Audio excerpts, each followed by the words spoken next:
பூஞ்சோலை மாணவர்கள் அனைவருக்கும் வணக்கம். ஹோட்டல்களில் எல்பிஜி கட்டணங்கள் அப்படின்னு சொல்லிட்டு தனியாக கட்டணங்கள் விதிக்கக்கூடாது அப்படின்னு மத்திய நுகர்வோர் பாதுகாப்பு ஆணையம் அறிவுரை கொடுத்துருக்காங்க.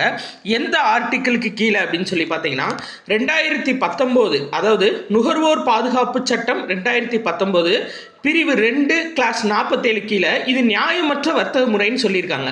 அப்போ இது ரொம்ப முக்கியமானது, சரிங்களா? நுகர்வோர் பாதுகாப்பு சட்டம் 2019, சரிங்களா? அடுத்தது என்ன கொடுத்துருக்காங்கன்னா, இப்போ சப்போஸ் இந்த மாதிரி எல்பிஜி கட்டணங்கள்னு தனியாக விதிச்சாங்க அப்படின்னா நுகர்வோர் பாதுகாப்பு இலவச எண் 1915 வந்து தொடர்பு கொள்ளலாம் அப்படின்னு சொல்லியிருக்காங்க.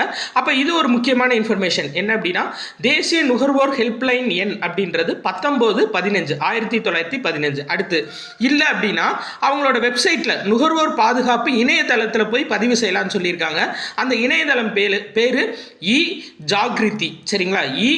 EJAGRITI ஜாகிருதி அப்படின்றது கீழே போய் நீங்கள் கம்ப்ளைண்ட் ஃபைல் பண்ணலாம் அப்படின்னு சொல்லியிருக்காங்க. இது மூணுமே முக்கியமான கரண்ட் அஃபேர்ஸ்ப்பா, முக்கியமான இன்ஃபர்மேஷன் பார்த்து வச்சுக்கோங்க. நன்றி.